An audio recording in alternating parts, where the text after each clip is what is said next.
let's face it, a lot of us W-2 people do have some semblance of PTSD. You throw yourself into something, and a few years later, it probably looks great on a resume, but how you doing?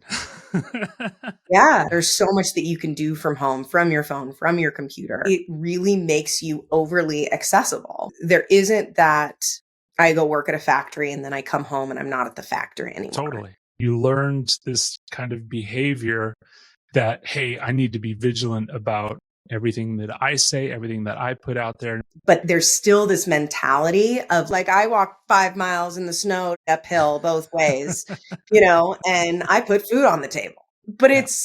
it's just not the same anymore. And we can't pretend that it is. We can't pretend that it's okay to hate your job and then like expect you to also be a happy person and show up for your family and your friends. Yeah.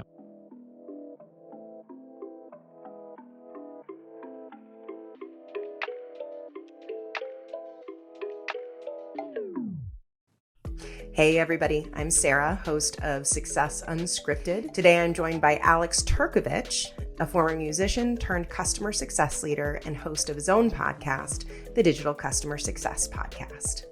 One of the things that I love about Alex is that he's never afraid to go deep with me. So, in addition to talking a lot about digital, we're also going to talk about male privilege, the importance of addressing workplace trauma, and how to create an environment for your team that allows them to be vulnerable. As always, thanks for being here. I'm your host, Sara Roberts, and you're listening to Success Unscripted. So just as a quick intro, like you're very ingrained in the customer success community. You are director of adoption at Snow. You also are the creator and host of the Digital Customer Success Podcast.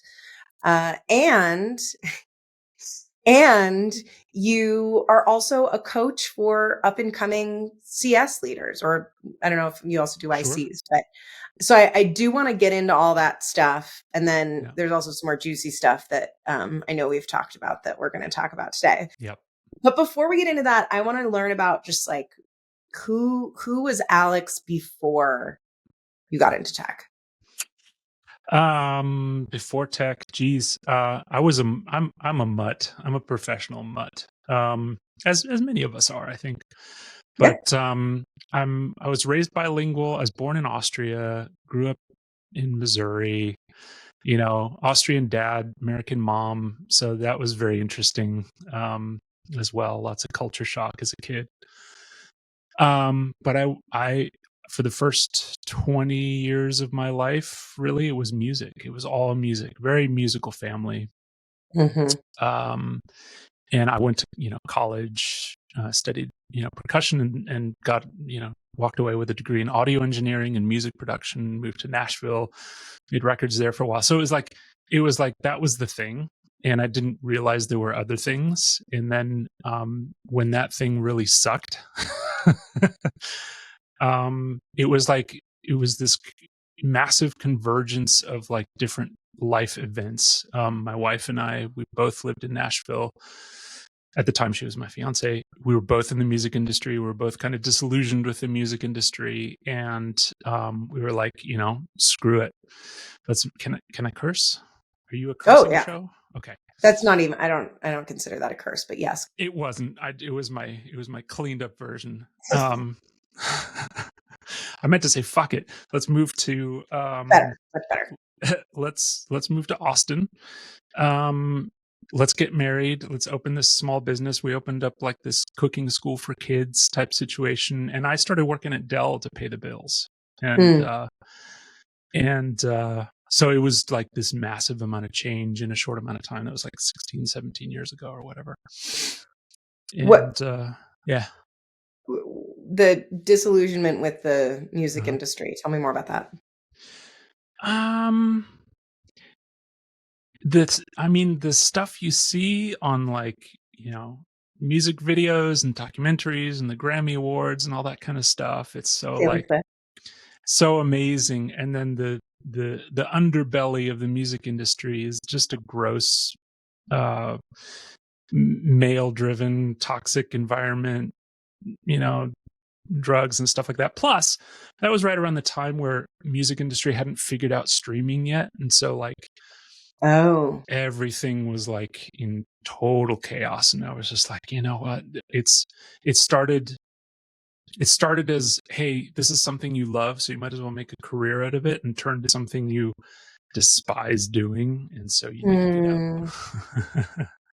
Yep, I know what that feels like. Yeah, yeah, for sure.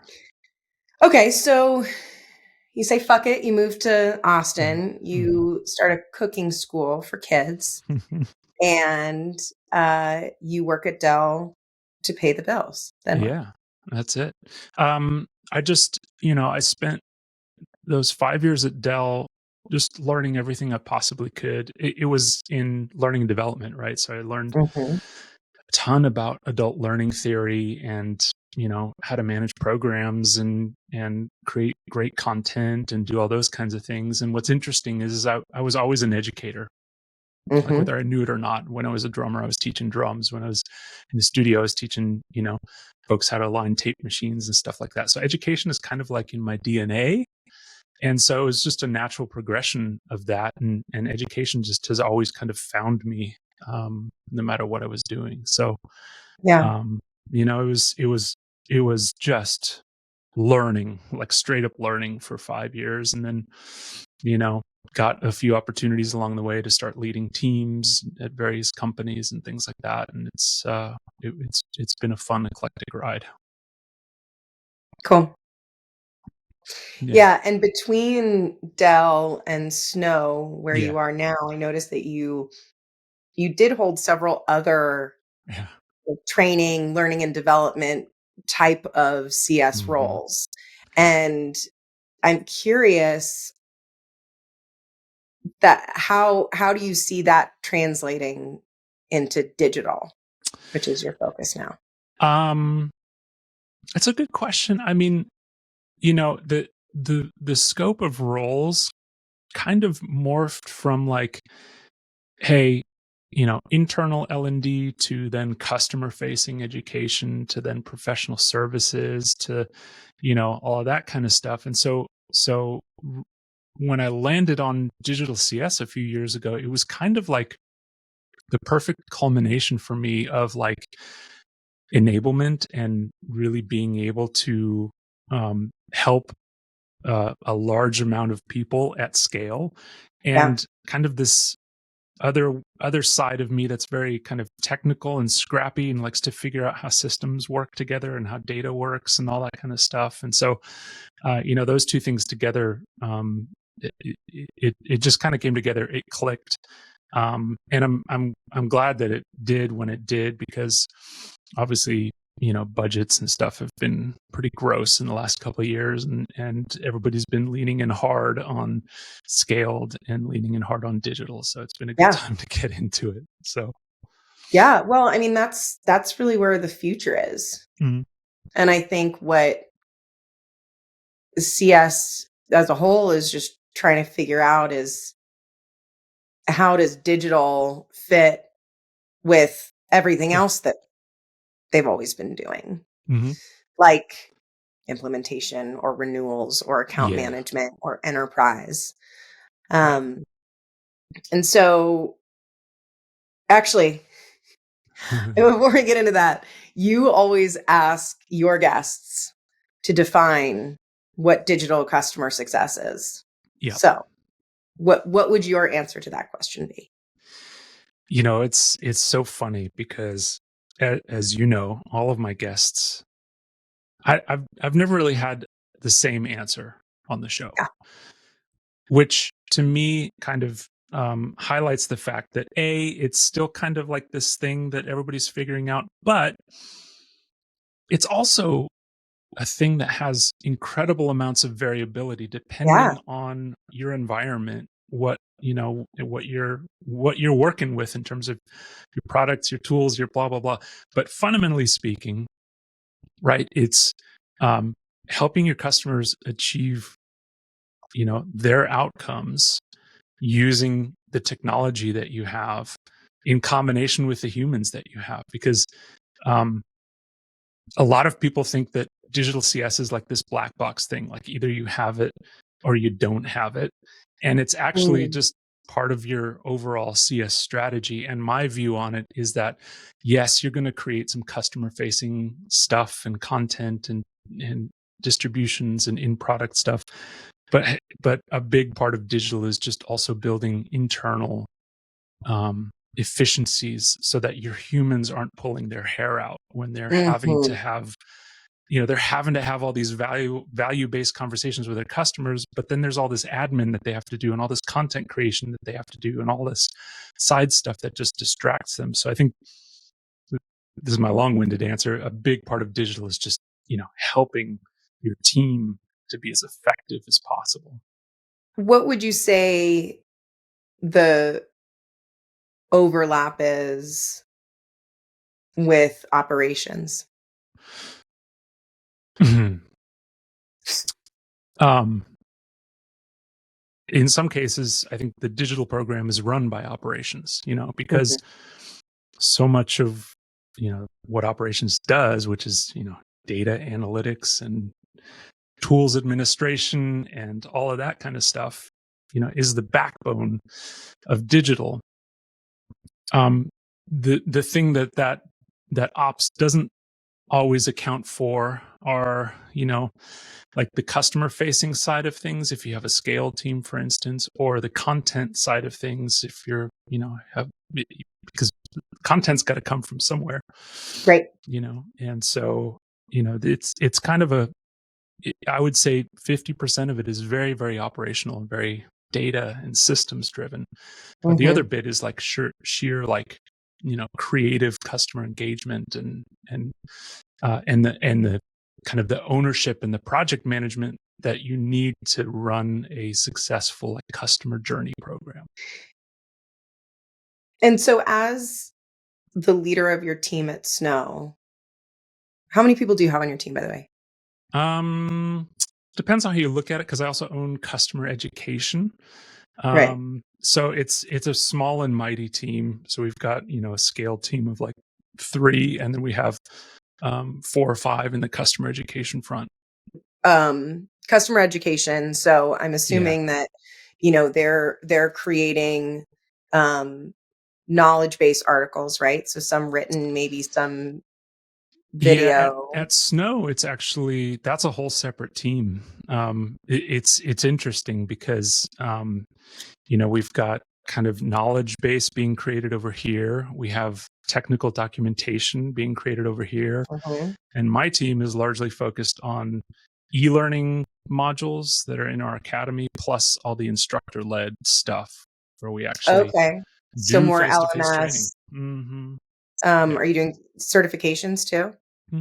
Yeah, especially for Yep. our partner program. So it's a pretty broad brush. Webinars potentially? Yeah, webinars are, we do like AMA type things. So we'll AMA. do, yeah, ask me anything sessions, Oh, okay. which are pretty cool. Office hours, a lot of people, Yeah. it's basically the same thing. And the occasional webinar, but for the most part, we've been focused on just kind of like that as needed stuff. Yeah. Yeah. Yeah. Okay. Um, and then the scale team. Tell me a little bit more about what those 3 scale folks do.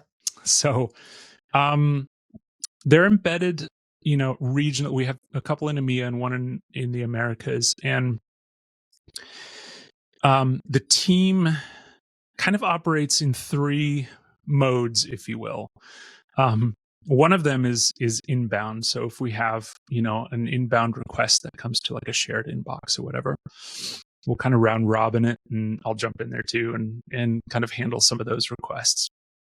We have a lot of outbound stuff. So we've built out, we're a Gainsight shop, so we've built out a bunch of like triggers and alerts when stuff goes sideways or when things are working well. And so our team will reach out to either the customer or just engage the internal team for, assistance Mhm. if needed. And then we also use the team for things like survey responses. Mm. Because, so many times you as a customer you respond to a survey and you kind of expect to not hear anything back when you do that, because that's kind of like Right. the Yeah. crappy norm. Um, Sure. but I think especially, with things like NPS, we've really tried to respond to every single response, kind of do a full circle kind of loop back to whoever's provided that feedback, because you know you don't do that once and then you never hear again from that same contact, versus you want to hear from that same person over time, over and Right. over again, to make sure that you're getting kind of quality data on your deltas. So Yeah. Interesting. mm, Interesting. yeah, What do you think that your role is or your responsibility as a manager? it's a loaded question. That's why you're here. It's a loaded question. And I love this question, because the easy answer would be, you know, I'm here to help drive my team along, with the, align their objectives with the company goals and objectives and all that kind of stuff. And yeah, sure, it's a big part of it. I think for me, it's much more of a exercise in just relationships and being a human who can, you know, help, be a sounding board, kind of, but also provide, guidance where needed. It kind of, I mean, player coaches, I guess, is what I'm trying to describe. But really, for me, I mean, it's very much about the relationship, because I like to know not just what an individual is doing on a day-to-day basis, or how I can help them, be more effective and get stuff done. But I also want to know what factors, um, they're facing, either in their personal lives or professionally, that impact what it is they do. Because I think that's a huge part of the context that a lot of managers just kind of overlook. That I think is crazy important. And that said, I don't always succeed at that. Because sometimes it's hard. It's very individualistic. Right. The- Well, that the best managers that I've had, I'm always kind of in awe of them because I'll look around at the team and everybody's so different and mm, figuring out what each person needs, and certainly even just building that relationship. Like, I mm, know as a recruiter, I click with some people that I'm talking to more than others, and then I'll send them to a hiring manager and they'll have a completely different conversation with them. yep. So there is that variation. And, but I think at least recognizing that as a cornerstone of your work and your responsibility as a manager, I think is huge. And I think it's also, it sets the foundation to help them when things aren't so rosy, Mm, which is, I know, something that you have experienced and feel strongly about is workplace trauma. yeah. Yeah. I mean, I love the fact that we're even talking about it, and that you brought it up, because I think workplace trauma is this thing that previous generations have just, kind of poo-pooed, or it wasn't a thing. Like, it's work and work-life. Right. What is work-life balance anyway? I don't think that's a thing. Like, I mean, work affects you. You're a human, right? Like, the things that you experience at work are things that have a toll on you emotionally. Yeah. And to expect to kind of hang that at the door when you get home, metaphorically speaking. Yeah.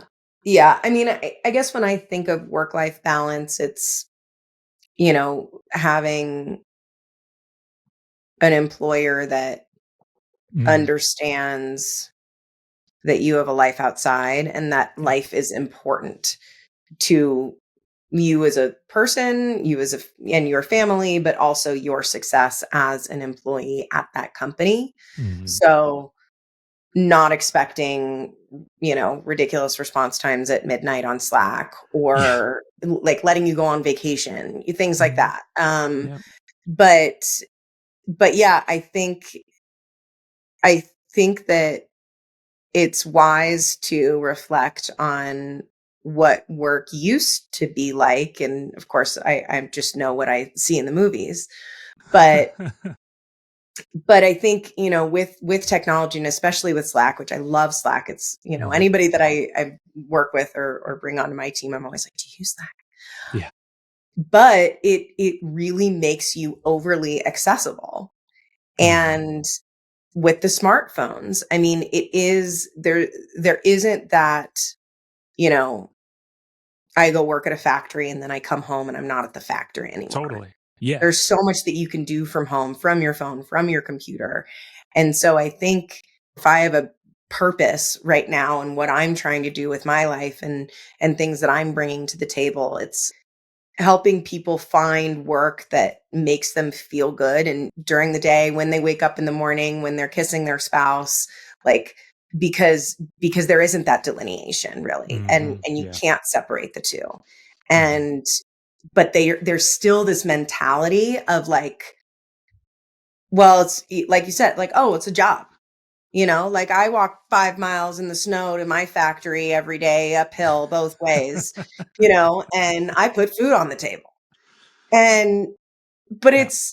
it's just not the same anymore. And Mm-mm. we can't pretend that it is. We can't pretend that it's okay to hate your job and then like expect you to also be a happy person and show up for your family and your friends.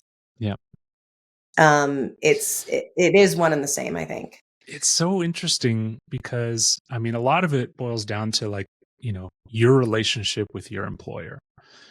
Probably the most, I think, extreme example of that would be like working for one of Elon Musk's companies. I know for Right. me, that would never fly. Like, I, you know, I, maybe if I was single in my 20s, like really passionate about whatever that was and just wanted to work 24/7, let's go. But, but also that comes with a lot of, you know, that comes with a lot of kind of baggage afterwards. And a lot of people don't really realize that, you throw yourself into something, and then a few years later, it's like, okay, what did that what did that do for you? I mean, it's probably looks great on a resume, but how are you Yeah. doing? How are you doing? Yeah.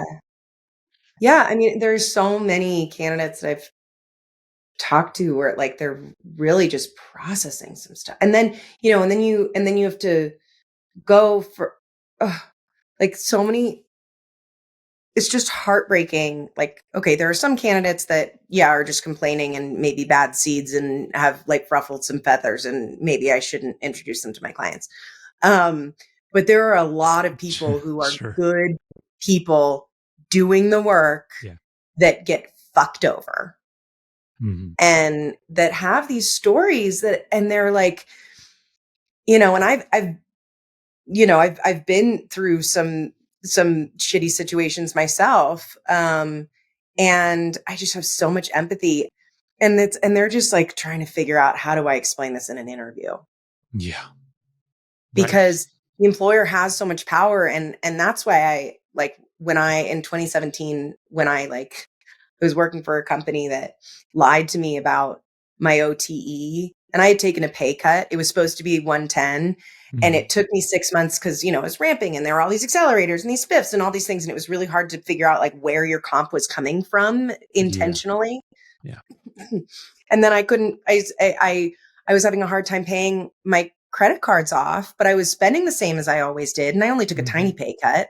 Yep. And I did the math because I finally wrapped my head around it, and my OTE was 73. Oof. That's a big And I difference. and so I went in and I talked to the head of sales, and I was like, this isn't what you guys told me you were gonna pay me. And he was like, yeah, we're really gonna miss you. We're Well, sorry to see you go. shit or get off the pot. And I was like, fine, okay. And I was like, I have not been a W-2 employee since, and I will not. Mhm.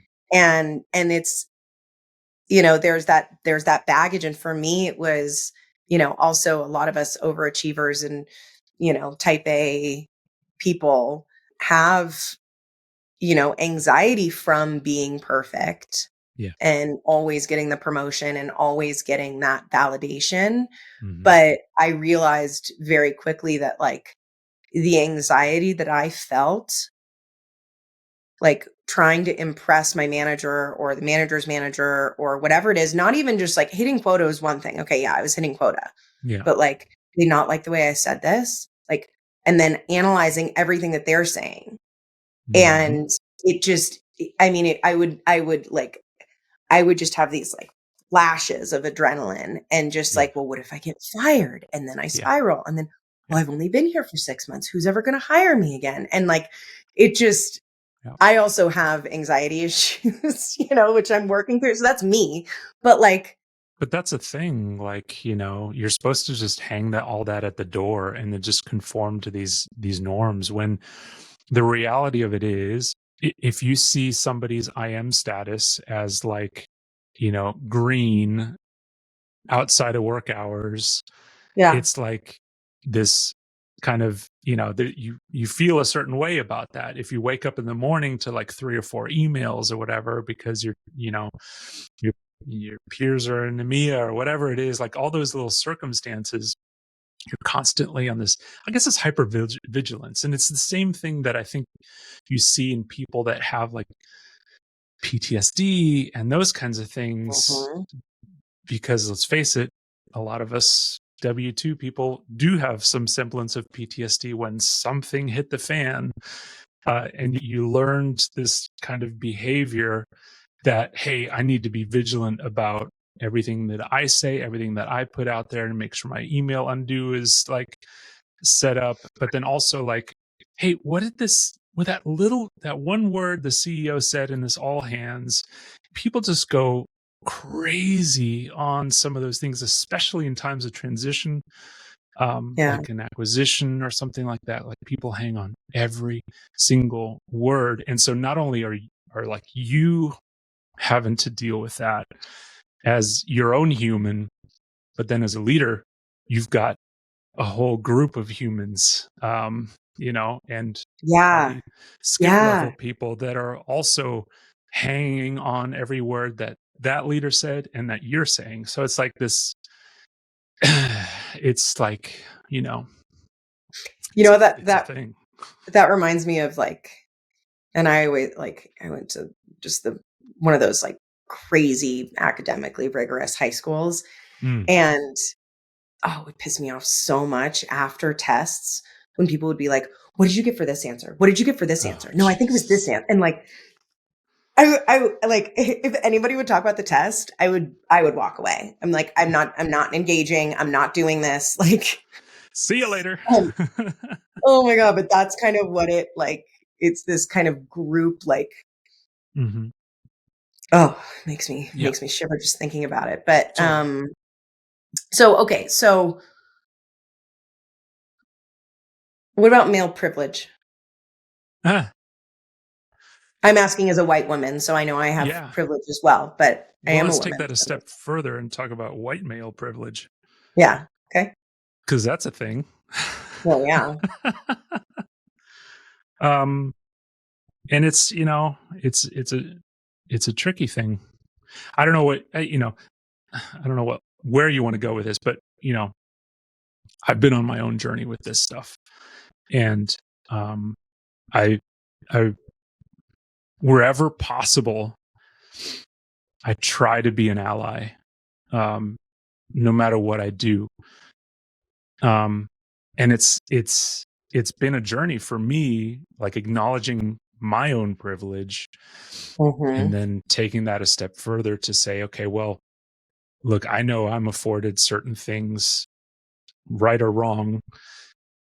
It becomes an exercise of, okay, how am I going to use this, to benefit the others that don't, aren't on equal footing for whatever reason, or there's, pay imbalances and all this kind of stuff. Like, I think it really falls on every white dude that's out there in corporate America to, like, you know, raise the flag and be an ally, and really watch out for your peers and your coworkers and your team members, and to help to bolster people Yeah. around you.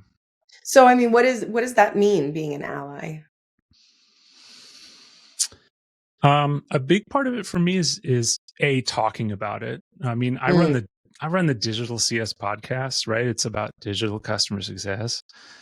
You wouldn't Don't expect say it it to like it's be, so well, boring. you wouldn't expect it to be like, but wherever possible, I try to weave those conversations in, Yeah. especially with guests, of color and different gender and whatever, because it is important, and again, it impacts everyone, right? And Mhm. I think a big part of it is really looking at people who have really broken those ceilings as role models and Yeah. examples. And so here's an interesting one. Like, I like to use this example. Like, um, I I grew up. My dad is a classical musician, and he used to tell me these stories about orchestral auditions.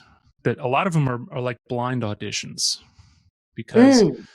you show up, you don't see who's judging your audition, they can't see you. You walk in, you That's sit cool. down, you play your piece of music, and you walk out. And um,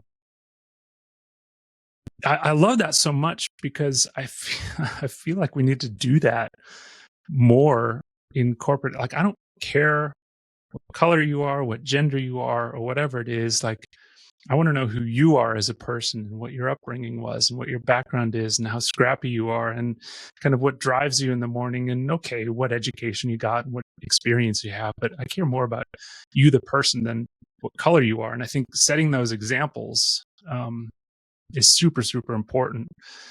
Um, and it's just hiring. I mean, there's any number of different places you could talk about that. Yeah. Yeah. I mean, it's it's always top of mind for me because, a lot of times my clients be like, "Oh, it'd be really great if this were a woman, or really great Mm. if this were not a white person." And it, and of course, I always get a little bit more excited if they're not a white man, because I'm rooting for them Yeah, more. sure. Absolutely. But Absolutely. and I just think that, like, and I don't even know if it's legal to, like, pick somebody for that reason. I don't think it is.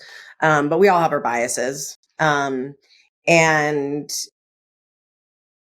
I think the hard thing is that, like, they can say that and they can want that, but, like, the higher you go, the fewer there are. Hmm. Yep. And so, and with any type of profile that my clients are asking for, it's always a mix of, like, okay, what do you want? What can you afford? But then what is actually out there? And it's like, Hmm. I can't create somebody out of thin air that doesn't exist. Yeah. And so, but that's the heartbreaking part, is that it is rare and it is exciting to see women at the top, Hmm. or Black women at the top, Totally. or name your color or Yeah. flavor. Um, but and then it goes back to, well, how do we, the people who do have privilege, I'm including Hmm. myself in that camp, how do we give back in ways that will help the younger generations? Hmm. Like, if you told me that a company I was joining had an all-female C-suite, I'd be like, let's fucking go. Because, like, you know, um, there's just, I mean, female leaders are just badass, and there are so many great female leaders that you probably aren't amplified enough, because Mm, they're waiting in a giant seat. And I have to say, in CS, like, there's a lot more equity, I think, in CS than in other areas of tech, but not necessarily in leadership, right? I think Right. that's still a Not in massive gap. leadership. And so I Hmm. think it becomes the conversation of like, really, how do we help, you know, young women and young minorities to develop those skills to like make it a no-brainer, to get into those positions. And it's still not fair that we're having to talk about that. Like, you know. Well, from the female perspective, I mean, I think it has a lot to do with the fact that we bear children. Mm, yeah. That and the fact that, like, and every family is different. And I made my husband wait for a while before we had my kid. And I was very like, you know, and I knew he would step up, but like, I was Yeah. terrified. I was Yeah. terrified because, my mom was a stay-at-home mom. Mhm. And in this transition from, women being in the home to being in the workforce, there Yeah. are plenty of couples where the woman is still expected to come home and clean and make dinner and, bathe the kid and put him to bed. And, but like, even before that, I mean, y- you better believe that men at the top are still not promoting women who are Mhm. of childbearing age because they know that at some point they might take maternity leave. Mhm. And then Which there's a is, childcare issue. yeah. But I mean, I think it's been proven that that really impacts, I think, oh God, I think there was like a Netflix show. I should have watched this before. I didn't realize we were going to talk about this, but like, there's like kind of goes like this. Mhm. And then when it comes to like childbearing age, the men, their careers just Yeah. Yeah. comparatively. Yeah, yeah, yeah. And I mean, there's socioeconomic factors there too, which is unfortunate, Yeah. plays a huge part because I mean, childcare is freaking expensive. Oh my God. Yeah. you know? Yeah.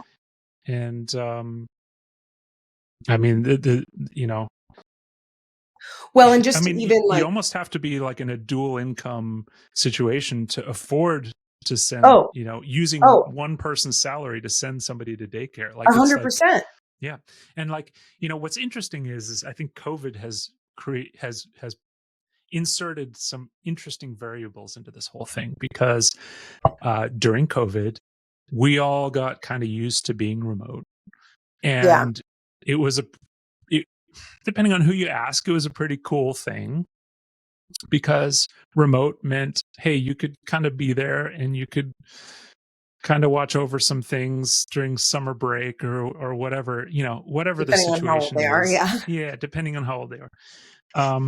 Right. And then I've seen this play out several times with folks where all of a sudden there's this kind of return to work mandate, Mm. and all of a sudden families that maybe have had new kids, additional kids, whatever, during COVID, they're looking at, I mean, you could look at it as a pay reduction, but they're looking at the increased cost of like, hey, look, I need to go to the office 2 or 3 days a week. All of a sudden, I need to find some childcare, and so you've effectively decreased your take-home pay, Or I need a um, second car. or need a second car, or Like we whatever only have that one is. car. And so Dan's Mhm. starting to go in the office more and he's just Ubering right now, but that's not cheap. Right. And so, like, the privileged element of that, the conversation is very much around, look, that's what it's always kind of cost to, go to work and do the thing. And I'm like, that, okay, this ain't the 1980s or whatever you want to, like, you know, things are different. And I think this is where it falls on employers to really do their part to support their employees in that Yeah. regard. And there are some that do that. There's a lot that can't, like your small companies, of course, that it gets harder in startup land, right? Yeah. And the economy, whatever you want to say, but I really do think that if you're going to invest in minorities and invest in women and invest in people, let's just Mm. invest in people, invest in people, you know and not just because the law told you to in Europe. So sometimes when you're at work and you're going through a really hard time, either because of a situation at work or because of something at home, or maybe even both, it can feel really isolating. And I Mm, think that was actually another reason why I was like, I can't be a W-2 anymore, is because if I'm having a panic attack, like I'm gonna start crying. yeah. Doesn't matter if everybody's around me. Like I will start crying, I will start hyperventilating, I can't help myself. And Mhm. then people will call me unprofessional, and it just kind of spirals and then it gets worse. Now, a lot of people have a little bit more self-control than I do, but you know, again, being an ally to your team, Mhm. how do you how do you identify when somebody's going through a hard time, and what do you do to help them? I love this question. My favorite question to ask during a one-on-one is, let's say we're having a one-on-one and I'll be like, how's Sarah the person? Hmm. And it invokes an interesting response. I'm getting kind of choked up thinking about I know. I almost started crying. it. Like, do you want to know the answer? Yeah, sure. But I mean, it No. is interesting because that little turn of phrase, uh, it removes the kind of like screen, right? The protective screen, and it opens the opportunity for the other person to be vulnerable if they feel safe, and hopefully I've built the Mm. environment where they feel safe to share. And I really try to lean in with my own personal experiences. um, I have a son on the spectrum. A lot of my employees have kids on the spectrum. I myself dabble on the spectrum. It's like those kinds of things are more common than not, honestly. Like, there are people who struggle mentally, and sure, there are signs of it, like whether it's performance, but also like, you know how do they look, what kind of language are they using? Like, this is where listening comes in. And if you feel like something's going off the rails, or you feel like somebody's struggling, like as a manager, you can't be afraid to just call time out and go, how's Sarah the person? Because whatever. um and I think you'll always encounter people who aren't ready to Yeah. share. What I would say to that, though, is, if you're going to commit to doing that stuff as a leader, you got to have your therapist on tap. You got to take care of yourself a little bit, because Yeah. invariably when you do that, people are going to talk to you and they're going to be real with you. And so, you got to be able to listen to it. You got to be able to take it. You got to be able to internalize it. You got to be able to like really listen and, be empathetic. And those are all skills and things like that, but it takes a lot of mental energy. And so you kind of have to protect yourself a little bit, which I haven't always been great at. But practice makes perfect, I guess. But, um, you know, you got to take care of yourself a little bit as a leader. I think it's like put the oxygen mask on yourself before you put it on your kids, kind of thing. Yeah. Yeah, I love that. I mean, I love the give people the opportunity to be vulnerable if they feel safe. Yep. Yeah. And I mean, you'll be surprised what comes of that.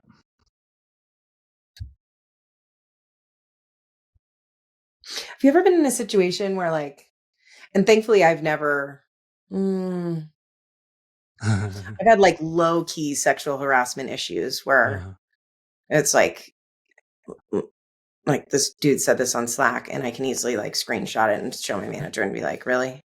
Yeah. Can you do something about this, please? But like, but there's some real shit that people go through, and reporting it does not always help them in the end. It's scary too. Yeah, well, it's terrifying, but it's also terrifying because of the repercussions. Mm-hmm. Have you been in any of those situations, or like how do you coach somebody through that like is going through something that like is clearly not right and it's not their fault? Yeah. And the person that's paying your paycheck, it's their fault. Yeah. It's super hard. I mean, the best you can hope for in those situations, like the best case scenario, is the offender they've done and goes, I'm sorry, I've learned my lesson, I'm moving on, I'm never going to do that again in my life. I've never encountered that scenario. Yeah. It's I think it's a huge problem. And you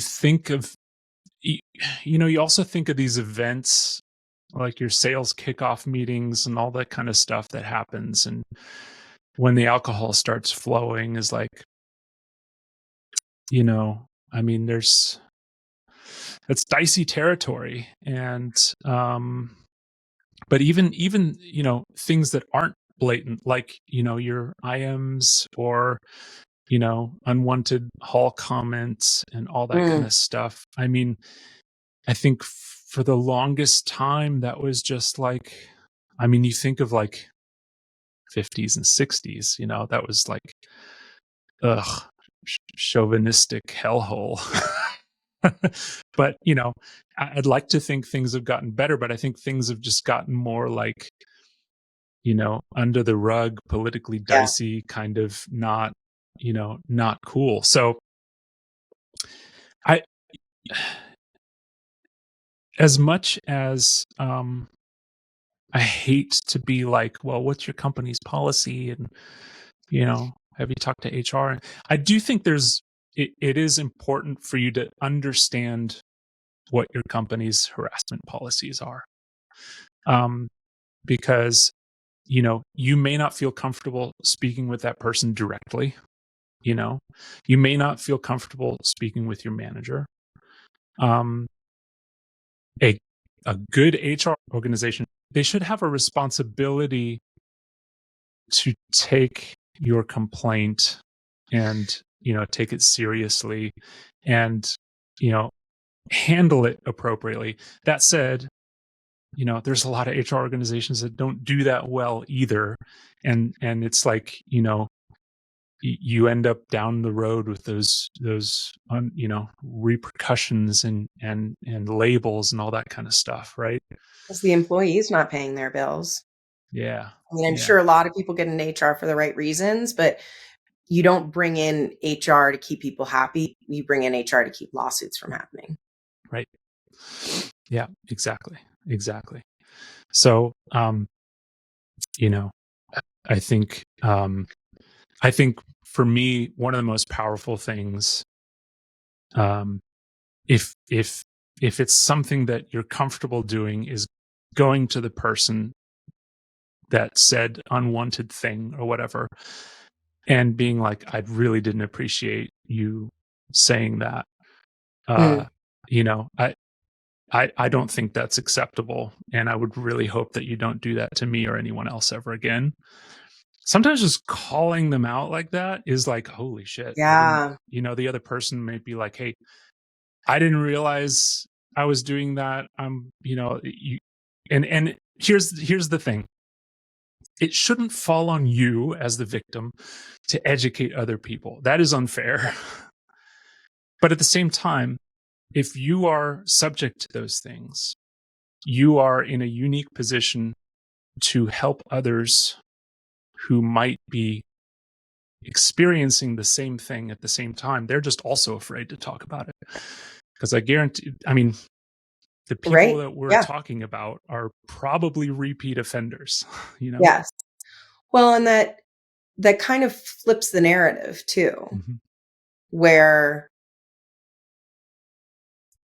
instead of the victim, then you are now the one setting those boundaries Yeah, and really keeping that person in check, whether or not it works. I mean, I think the other thing to do would probably be like, I mean, you definitely don't want to like start like, bad mouthing somebody at work, but like yeah, making sure that it's documented.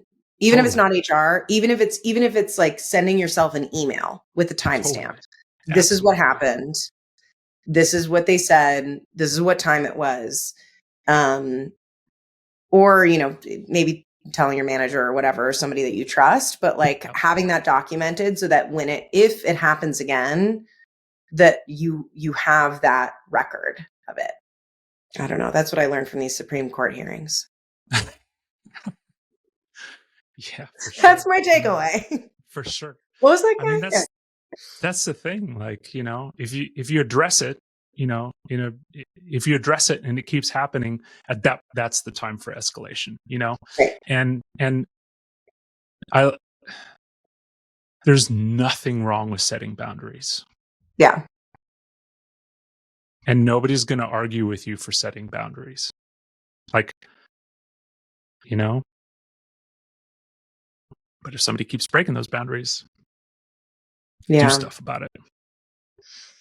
Mm, life, man. Yeah, it's hard. It's like, we're all just like fifth graders being bullied on the schoolyard Yeah. With all our little insecurities and little wounds. with our skinned knees. Yep. Yeah. It's so cute. I love like my daughter is a little over 2, and anytime she gets an owie, she wants a little kiss. And like it's like that makes it better. Yep. And sometimes she's like, "No, no, mommy, I kiss it." And then she'll kiss it and it makes I just like, oh, I love this age. And I Self just like care. and I just I know she's going to go through stuff, Yeah. but Yeah. I don't know. You don't want them to Yeah. go through all the bad stuff that you've been through No. too. Well, she's got a good mama to show her the way. Yeah. We'll see. We'll see. Um, is there anything you wanted to talk about today that we didn't cover? I don't know. We covered a lot, man. How's Alex doing today? What's funny is I before this call, I had a massive sense of relief. That is the stupidest thing ever. But I can't stand it when my fingernails get just long enough to where when I'm typing, the nails touch the keyboard. So right before this call, I like cut my fingernails and I was like, I'm good. The little It's the little things. things. It's the little things. Yeah. Well, I'm very grateful to my husband because I have been so self-conscious about all this podcast stuff and like keep telling myself like as long as every episode is better than the last episode, like Yeah. that's all, or in some way, in terms of like, the content or the way it looks or the video or audio or whatever. And I realized how partway through I didn't turn my lights on that I have that today, whatever. Yeah. And I left the window open, but I was freaking out. I hated my background. And I told my husband, I was like, I think I need some shelves. And sweet, sweet man who loves me so much. I like didn't think there was any way that we could get this done. Yeah. But this is Friday I'm talking about this. And You're kidding. he's like, baby, I will build you some shelves. And I'm like, you're not going to go to Home Depot and like cut everything. And then it turns out there's this huge snowstorm. But I found these. They were only $100 each. There are 3 of them at Office Depot. But he had to go to 3 separate Office Depots, one of which was in Boulder, which is an hour away when the weather is not storming. Yeah. He went all over to get all these shelves and then built them this weekend just so that I could have my pretty background today. Man, you got a keeper. That's a keeper Yeah, right there. I Yeah. know. He loves me. He loves You know, me. that's one thing that I think is going back to kind of our earlier conversation, which is that everybody you work with has their own version of a support system. Some have better support systems than others, but I think it behooves you as a leader to know as much as you can about your person's support system, Mm, because guess what, you have a responsibility to the support system too, you know. And so I love that because I'm the same way. Like, my wife is crazy supportive. She's like, if you're recording an episode, like, that's, it's hallowed time, like, let's get out of your way to make sure you don't have like background noise and all that kind of stuff. So it's like, I love that, because we all benefit from the people around us in different ways. And the other thing, just, bragging on you, your show is awesome. I love these conversations that you're having. They're like real conversations. yeah. Like, you come at it from a place of safety, to kind of, you know, be vulnerable and speak your truth. And so I really appreciate your style and how you've kind of gone into Okay. this conversations and all the guests that you've had and stuff like that. So kudos Well, to you. thank you. Well, and I've shared with you offline and well, actually on your podcast a little bit too, just like how hard it like this is like a level of vulnerability that like just never experienced before. And every time I try to post an episode, I'm like, oh my God. Oh my God. Oh. And then, but like, Yeah, I don't know if it's helping some people, then, and I know it is like, just keep on doing the work. Right. And, that's right. yeah. And you're an old pro at it. But I Oh, always appreciate the support and I appreciate the friendship. likewise, right back at you. Yeah. Yeah. Well, here's to more episodes Yeah, at some point. let's go. 2024. Yeah, it was great. Thank you for having me on the show. Thank you. Thank you. And we'll talk soon. If you enjoyed this episode, please consider rating or writing a review. And don't forget to hit that subscribe button so that you don't miss out on future episodes. The audio is available wherever you get your podcasts. And if you're interested in seeing the recorded video, head on over to YouTube. My goal is to bring you stories that educate and inspire you. So if you have any questions, thoughts, feedback, or if you have someone in mind who could be a great future guest, don't hesitate to reach out. I post episodes every other Friday, so I'll see you in 2 weeks.